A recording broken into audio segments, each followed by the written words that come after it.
Okay, here we go. We are live once again. It is another week of Chiropractic is Sexy. I am Dr. Paula Ruffin. I'm Dr. Erica Peabody. I'm realizing if I do this, it looks like my hands are enormous. I know I have to watch when I do videos. Yes. Sometimes I'll go like this and I'll have my hand and I'll be like, you have man hands. Yeah, they It's look like gorilla it, but hands. that's not really true. You cannot talk with your hands on video. I have learned that. No. Happy Thursday, everybody. Thank you for Yes. always being here and And being I ready would to like to go. say before we get started, happy anniversary to Dr. Erica, 21 years in practice today. Woo, woo, woo, woo. Wow. I know. That is 21 years is a long amazing. time to do anything.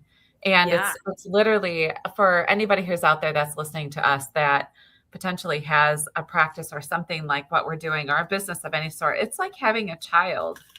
It's like it's truly like I've been tending to this thing for 21 years. It's amazing to me. And the And ups and the downs and the I've been challenges. yes, I've been sharing with my patients though that if you guys ever get a chance to look up my practice and see the building that I'm in, I feel like I would be, you probably feel this way too. Like if we were just in strip malls, um, it would be it'd be a different feeling. I love tending to this building and it breathes life, not just into the practice, but also into um, the actual, it's a historic old building too. It's really beautiful. So I feel really fortunate. Thanks, Silly Lily. I can never comment on here, but thank you.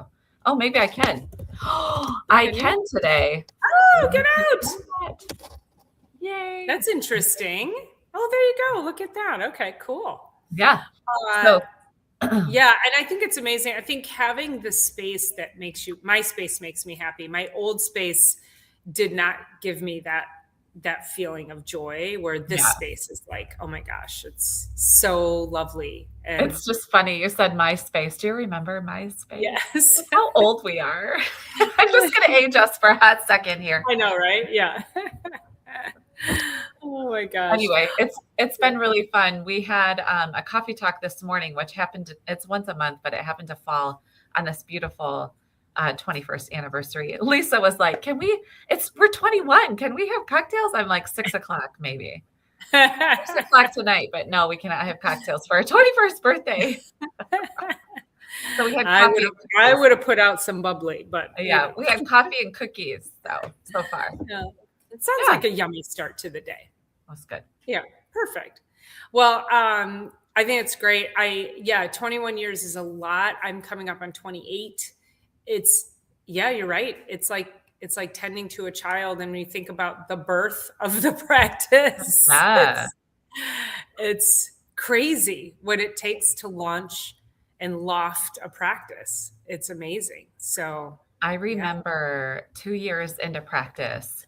And honestly, this is the reason why we come to you guys every week is because 2 years into practice, I called my mom up and I said, "Is this like what we do? Like we like go to sleep, we wake up, we eat breakfast, we go to work, and we come home and we eat dinner and we go to sleep, and then like, is that all there is to this adulting?" And she's like, "Yeah, pretty much." And then in that moment, it was like, thank goodness that I get to help people, that I get to serve my patients, and that it's such a rewarding feeling. And it's like every day when we leave our practices, I was just writing a blog post about it. It's like, it's so rewarding. It feels so good to be doing something that I love this many years in and sharing that with you guys too. I mean, we've been here for, I don't, 2.5 years or something on our Yeah. podcast. Is that where we're Yeah. going on? I And it just, yeah. we're so fueled by what we're doing because it's a really, really awesome profession. It's totally awesome. And I don't know too many people that that can say that about their profession, that really are like, wow, amazing. Yeah. And we talked. We'll get into our topic for a minute, but I think this is also timely that we lost a giant in our profession, and we were talking about what does that look like. you die, you go to heaven, and to be met with, like, we have so many giants in chiropractic, so many incredible doctors that came before us that forged this path, that, you know, that started this, that held in there, that didn't, that fought the fight that could have taken this profession down. And to think about that, like, you know, I think I mentioned it too in one of our Marco Polo videos. I was like, can you imagine, like, what other professions can say they die and they go to heaven and they get to meet all the greats in their profession that allowed, that laid the path that allowed them to be in that profession. Like, I don't know, that it just kind of like was blowing my mind thinking about that. No, it really is. I mean, I would think professional athletes is maybe one of the other professions that get to do that. And the other part is that we've never really mentioned much before, but chiropractic back, I don't even know, it would have been maybe the 50s or 60s, and I would have to look this up. But chiropractors got in a lot of trouble for practicing what they were calling practicing medicine without a license, without a medical license. And they were sent to jail because we were getting people well without a medical license, but we were not practicing medicine. And so what those jailed chiropractors did is they just started to adjust people while they were in the jail. And they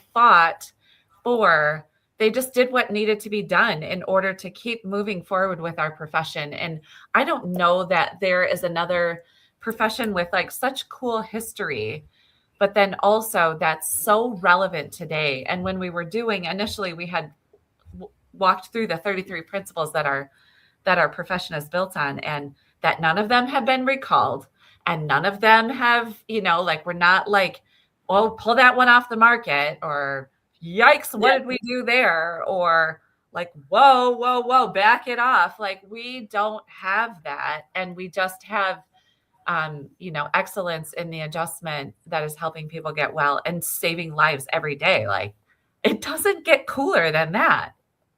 It's really amazing. And I think too, that goes to, I think it's a great segue into our topic today, because Dr. Eric and I have had a couple of different incidences, and this is not the only time, but usually, like, when I hear something that is a message, a recurring message, I'm like, we got to talk about that.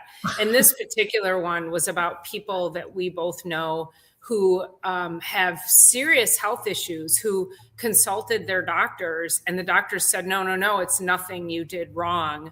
There's nothing you could have done. The body just does this. And the problem with that narrative is that when you have a profession that doesn't know, they won't take the time. And I'm not like casting over all medical doctors, but the mainstream medicine, typically, if they don't know, and if it doesn't fit inside their box, then it doesn't exist. And so no, they'll tell you, no, there's nothing you could have done. Let's throw all these drugs at it. Let's do surgery. Let's do all these things. And it's just simply, I can't even call it malpractice. It's a disservice to humanity, in my opinion, because if somebody has a serious health issue or a serious derailment of their pregnancy, and you are like, is there anything I could do differently? Is there anything I couldn't have done differently? Nourishing the body, getting adjusted, like, those are always on the table. And so, no, the body doesn't just break, you guys. It doesn't just go sideways. Something has built up. You know, it's like people who get a diagnosis of cancer and it comes out of the blue. That may have been years in the making. And then you start looking at the path and you're like, well, yeah, of course. Like, look at the health problems that led up to this place.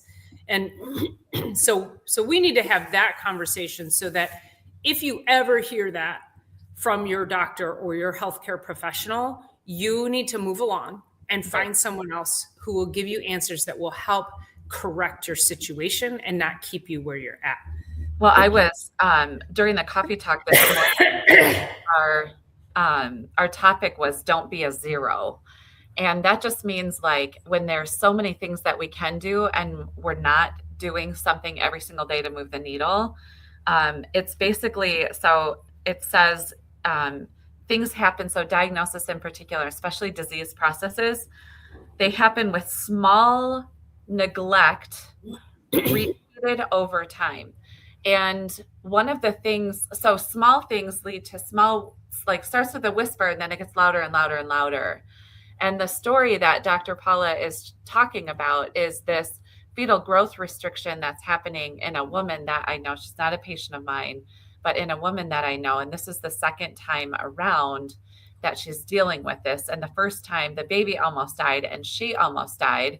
And the response of her OB is, you couldn't do, she said, you're not doing anything wrong. There's nothing. And this babe is 20 weeks right now, or 24 weeks in utero right now. And it's like, this also, because I know her, there's like deficiency in nutrition, major deficiency in protein, major deficiency in fats. And like, it's basically, without getting too far down the rabbit hole with how we should and shouldn't eat, it's like there's not enough nutrition and protein in particular going into this body, this mama's body, to build a baby. And so therefore it's stealing from mom, and it's then not getting enough growth. And for her doctor to say, whoa, whoa, whoa, we now have a similar situation that we had before, without addressing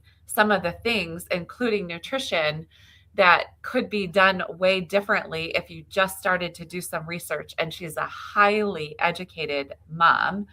It's like, yeah, there actually is a lot of stuff. It's not my place. She didn't come to me, so it's not my place to reach out. But it's very difficult to sit on the sidelines on social media or inside of a story that we're not like invited into, and be quiet about it, because that's absolute negligence by, and we talked about it this morning, not this particular story, but like if your doctor, your MD is out there just giving you medication and not even asking you one iota about what you're putting in your body, that is absolute negligence. And it's actually inappropriate and uncalled for at this point, and should be like, it should be, I don't even know what the word, it should be called out. It should, in a really big way. Like, I don't want everybody to get in like deep trouble, but these small things lead to very large things.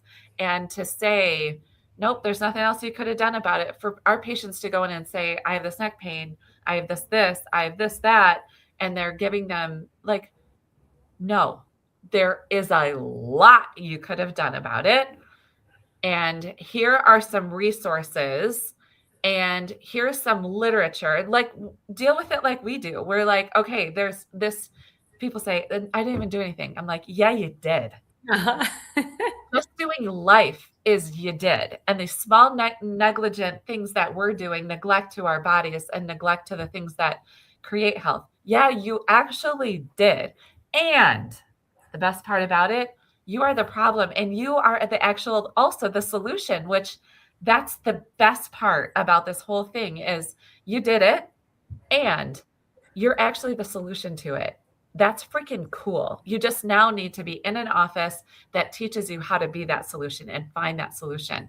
So, well, the whole concept. What's that? We're kind of tired of hearing about it. She's going to drop the mic again, you guys. Watch out. Exhausting, you guys. Well, I'm sorry. Well, Dr. Paula feels the same way too. Let's also think about how because of the inundation, is that a word, of that we receive with drugs on television, let's just use that as an example, is that we have conditioned society that nothing's your fault. Mm-hmm. And that everything can be fixed from the outside. And that why should you take responsibility for yourself? Because guess what? If you're 100 pounds overweight, you can take a shot for that. You don't have to change your lifestyle. You can just lose weight because we can give you a shot now. So we have become this society of quick fixes that they do not serve our health. And that people have to get back to just the freaking basics. Yeah. And so, yes, if you get, I had a friend of mine who was recently hospitalized, and he went into his doctor's office for a routine checkup. Doctor happens to be his cousin. And he goes in, they take blood work, and they're like, you need to go to the hospital. His platelets were off the charts. Like, and he plays hockey. So he could have like been on the ice, fell or whatever. Somebody could have hit him. He could have bled out on the ice. So they don't know, they don't know why. They don't know, and he says to his cousin doctor, do you think it's something I did? Could I have done anything different? And his cousin doctor, and I say cousin doctor because sometimes just because people are family, we're even more afraid to give them the truth. And he said, no, there's nothing you could have done. These things just happen. I'm like, no, they don't. No, they he don't. has been destructive to his health. I've known him since I was 14 years old. He's been destructive to his health since I've known him. He's addicted to sugar. He rarely eats a vegetable. He eats like crap all the time. And besides the once or twice a week he plays hockey, he's not getting any exercise. Like, this is not like, good things don't come from that path. Thank God he doesn't drink or smoke like his father did. But his father was like 80, I think 80, 81 when he died. His mom also heavy smoker, not a drinker. She also died at 81, diabetic. They both ate like complete shit. And I go, listen, your opportunity here is that your parents, you've got great genetics because your parents were so highly destructive with their health. And they didn't die till they were 80. Like, their lifestyle, they should have been dead at 60. So if you take care of yourself, you could have like this long, wonderful life. But so I'm kind of lecturing him now and just being like, you have to stop. Like, it's enough already. They put him on steroids. He blew up like a balloon, so much so like he could hardly talk. His lips were so swollen. Oh. It's horrible, you guys. It's not the way that things should be. Yeah. And if somebody tells you that, again, I was like, what do you mean it's nothing? Well, I mean, and he's whatever. Yeah. Like, no, it is absolutely. It's your whole life is what you did. Right. So, and before you heal someone, ask him if he's willing to give up the things that made him sick. That's awesome. And the Hippocratic Oath, which is first do no harm, right? And so that's not really what's going on anymore. What I really love inside of our profession, because we also took that, is that's like, I really don't know how some sleep, truly. At the end of the day, if you got somebody coming in and you're like, just throw a shot at them, throw this and throw that and whatever, like even a steroid shot at a joint, you've got like, I think the science is, the research is showing like 4 years and like 2 or 3 days from the first shot in the joint before it's deteriorated enough that it breaks down, you need a joint replacement. But we were talking this morning, and your patient or your friend with a cousin doctor, it's like the whisper. And these are some things to think about is that when you wake up in the morning, how do you feel first thing? Like, is it hard to step down? Is it hard to sit up? Do you have shoulder pain, neck, foot pain, blah, blah, blah. The first small whispers are fatigue. You have a tight neck and back, occasional headaches, feeling stressed, not sleeping great, or you're at a stage in your body which is basically saying that it needs attention. So it's those little things. But with all of these things, what I was talking about this morning is like the slight fatigue, just a little more caffeine. Tight neck or back, how about just a little muscle relaxers? Occasional headaches, let's just take just a little headache relief. Let's just take a pain medication. Feeling stressed, we'll just alcohol. We'll just do a little bit of alcohol or maybe a little bit of like a sedative of some sort or whatever. Not sleeping great, we can just take Ambien or whatever. Like let's just do that. And it's basically just a lot of our culture will take this little whisper where your body's trying to get attention, and they're just going to go and medicate it. And so then that whisper goes away. But what's the issue is that it's slowly building up. And so to go to your doctor and they don't ask you, like, how are you sleeping? Like, why are you fatigued? When I think about fatigue in the afternoon, now, mind you, I love espresso. Like, I am the earth element. I am Earth Day is my birthday, waited to be that earth element. And I just love the dirt and the earthy flavor of coffee. I do. And so, but I also think about, okay, I could also fuel and do with, I'm going to add some protein. And I'm also going to maybe take another green drink or some like, what is my body really trying to tell me? Yes, I'm going to have a slight bit of espresso because quite frankly, with working with a lot of humans, I'm a better human for it. But the other things is, what can I do? What should I be doing instead of just medicating or throwing caffeine at it?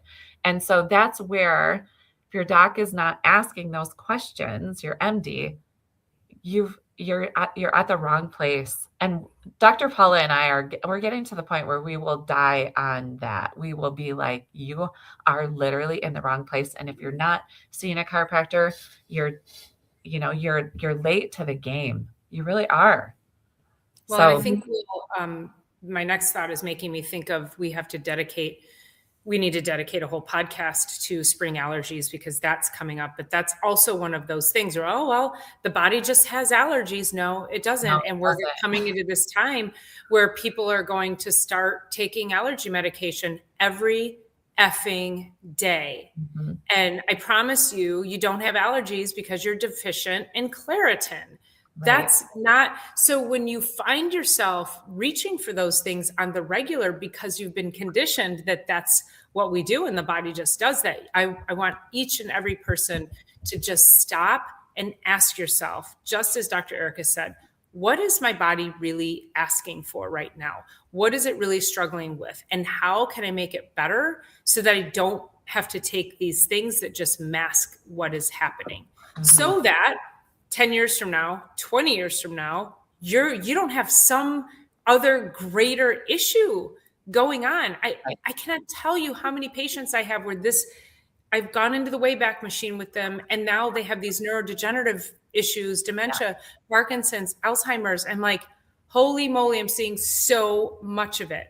And I'm tired of it in the sense that I love helping these people, but I really want to help other people not be here. Because I'm seeing the quality of life that has been just completely revoked from these people. And that's not okay in my book. It's not okay. And also, when people get to that place, do you know that to be in assisted living right now, which that's what that would require, is $4,000 to $6,000 a month. If not more. If not more. Yeah. And upwards of that. But like bare minimum with no assistance is like 4,000, and then up to 6 for just, to have help when you need it. And then if you need constant help, you guys, do you realize 1 month of that kind of rent would get you exceptional care, exceptional years of care. Yes. It would get you help with your diet. It would get you help with your spine and nervous system. It would get you help. You'd get a personal trainer. Like if you took 1 month of $6,000 and you applied it over 1 year of life and you invested proactively, like 1 month of that kind of living is like an entire year of really good living. Because you're still going to have to buy food and you're still going to have transportation. You're still going to have to do like the things that life requires. But we got to look at the investment in proactive now rather than waiting. And so at the Whisper, there was one more line down here, and that it was basically, I can still do what I need to do. I got these light symptoms, but I can still function. And then they get a little bit heavier. So that's the nudge. Like, we got to do something. The nudge gets louder. And then we just 2 Advil then. I'll 2 Advil twice a day instead of, you know what I mean? And then I'll do 2 5-hour energy drinks. And then I'll do 2 omeprazole or 1 I'll do an acid blocker each time my belly hurts. And then I'll multiply that out by a week, and then by a month, and then by a year, by 5 years, by 10 years, and you've got yourself a freaking mess. And so that it's literally why we're coming here and just sharing what we can off of our adjusting floors and out of our day-to-day. But really how this conversation starts is we get on our video and I say, dude, you will not, this was you will not believe what the F is going on? And that's how it goes. And because we can't just get out here and spew somebody else's story and expect us, like we want to be very respectful to these people too. And then she'll be like, dude, this is a dude, because we're Dude. like, okay, so this, you gotta hear this story. But we rant. Don't We listen. We do get it all out in our private conversations. Like it is raw and it is real. It's frustrating. It is. It's frustrating. Yeah. And if you could just know how affordable and how amazing life gets by making the right investments into proactive and conservative measures, drink some freaking water. Like conservative, easy. I know, easy stuff to make a big difference. Go for a 20-minute walk every day. Complicated. Get adjusted once a week, once every other week. Get a plan going for your health. Yeah, I had a few years ago, I was working with a woman who she had colitis. She'd been on medication she was probably in her 50s. She had been on this medication forever. We did food sensitivity testing. We did some gut repair. I had her detoxing. She was off of her medication, having regular bowel movements, like everything was beautiful. And then she had her follow-up with the experts at U of M, my alma mater, I'm ashamed to even say, but the experts are GI experts. And, the best in the country, I'm air quoting for anybody just listening, but the best in the country. And she went to see her doctor and she took him all the data that we had done on the foods. We did an elimination diet with her. Like she was feeling amazing. And he throws it back at her and he says, this has nothing to do with the foods you're eating. You need to go on that medication or you're going to die. Scared the shit out of her. So she goes back on the medication, stopped everything that I had her doing that was making her better. And then she fell out of care a few months after that. So I'm not sure what happened to her, but I'm like, what? Like, at what point could you not just say, wow, that's really cool, and pick up the phone and say, hey, Dr. Ruffin, so-and-so's a mutual patient. This is really cool what you've done. Can you tell me more? That's what your doctors should be doing, not having such an ego that they're like, that person who helped you has zero validity with what they've done. No. And if your doctors are doing that, guess what? There's plenty other doctors out there that will treat you the way that you deserve to be treated and care for you in such a way that you are seen and heard and valued in what you want. So yeah, it's profound. And we're helping people get well every single day. And it's just like, so there's a group of chiropractors over the last couple of days that have been in Washington, D.C., and they are at the tables with the people that are flipping the food pyramid on its head. They're like getting away from, they're reducing the amount of vaccines on the childhood schedule. They're like the people that are moving the needle, and it's so fun.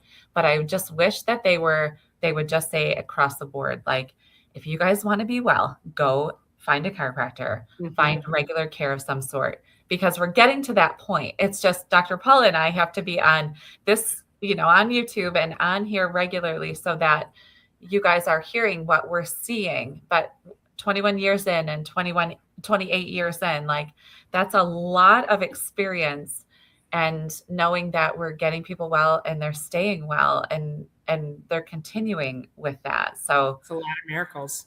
It is a lot of miracles. And I think we see them so regularly that a lot of times I never want to say we take it for granted, but we really are like, this is just kind of par for the course for our days. It's awesome. Well, I always say I expect them, yet I'm always blown away by them. Yeah. Because it's crazy.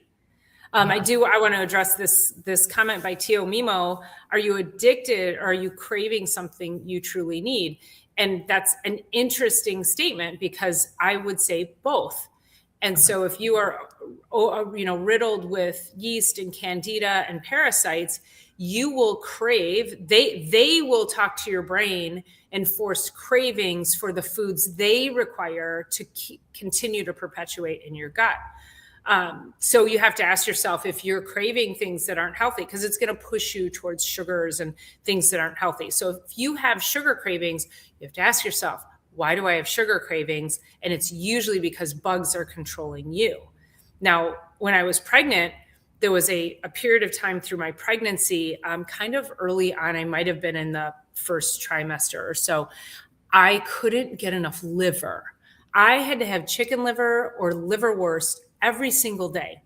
And I was getting acupuncture, and I was seeing an osteopath at the time. He was amazing, holistic osteopath. And so I was like, Jay, like, why do I have to have liver? Like, I'm craving liver. So crazy. He goes, let me go. And he goes and he gets his developmental book. And he goes, oh, well, the baby's liver is developing right now.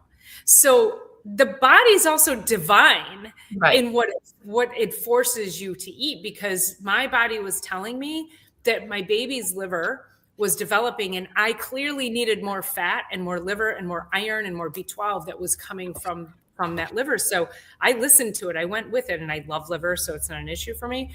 But that's the whole thing too, is like, what's your body trying to tell you? Yeah, the baby's liver was developing. Awesome.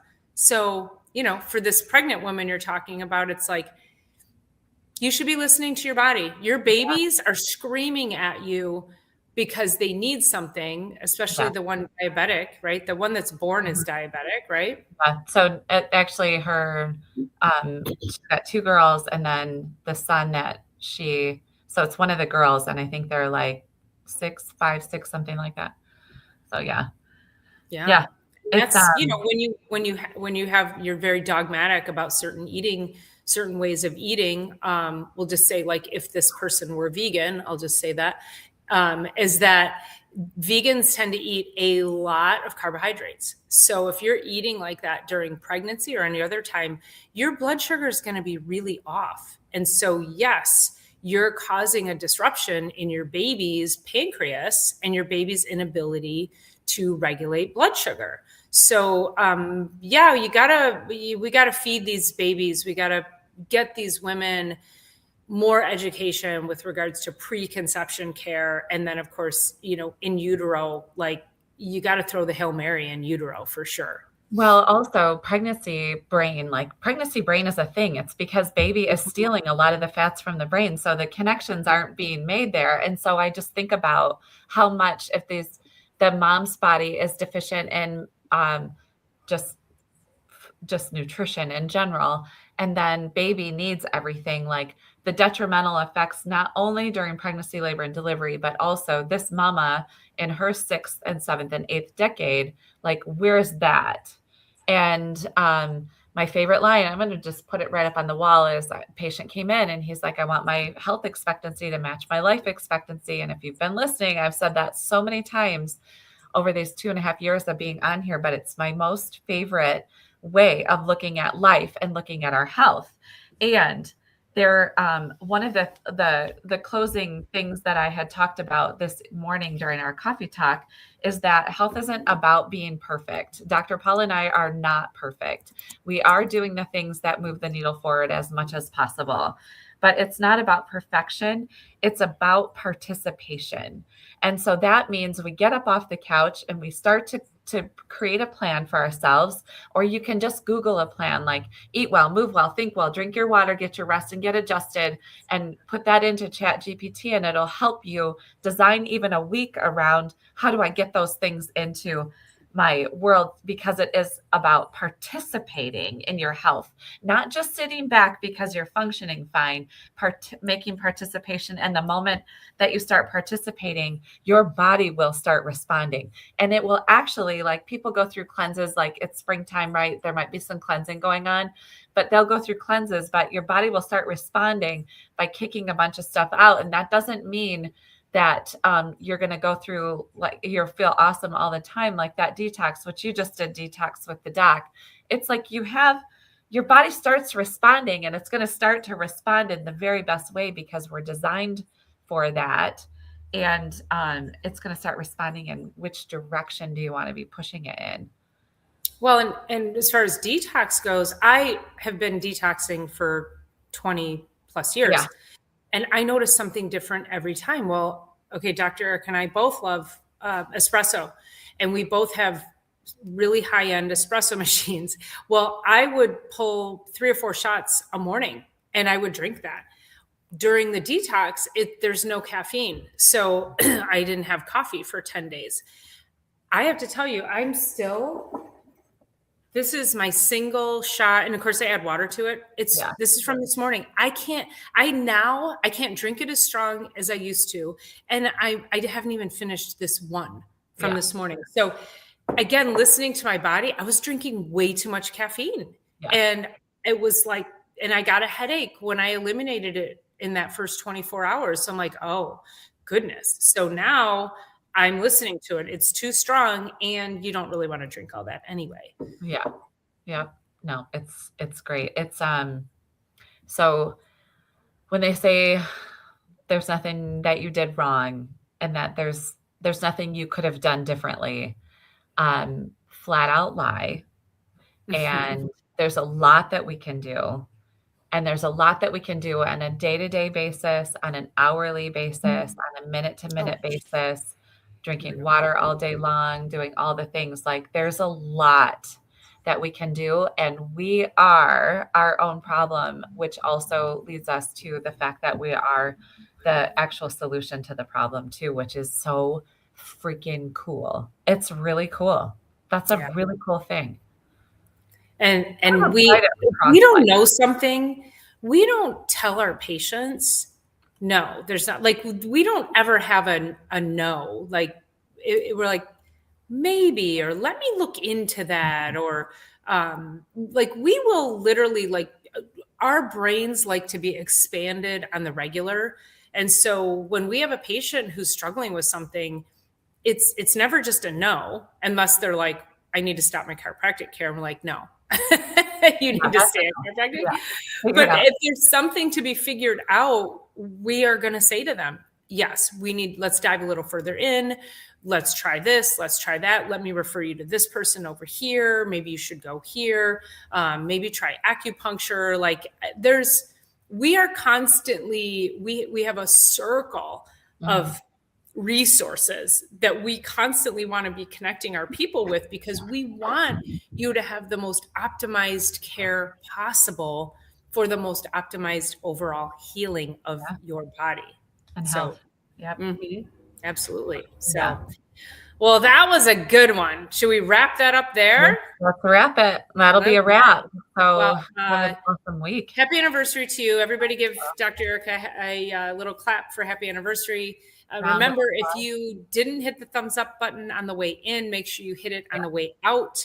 Make sure you are subscribing and sharing so we can continue to get this message out. I think this was a really important one. I think each and every one of you probably know somebody who's been walking around struggling with health and hasn't been able to get answers, and answers are right here. So send them this, and if we can help, all of our details and ways to connect with us are in the show notes. So, all right, you guys, we'll see you next Thursday for Chiropractic is Sexy.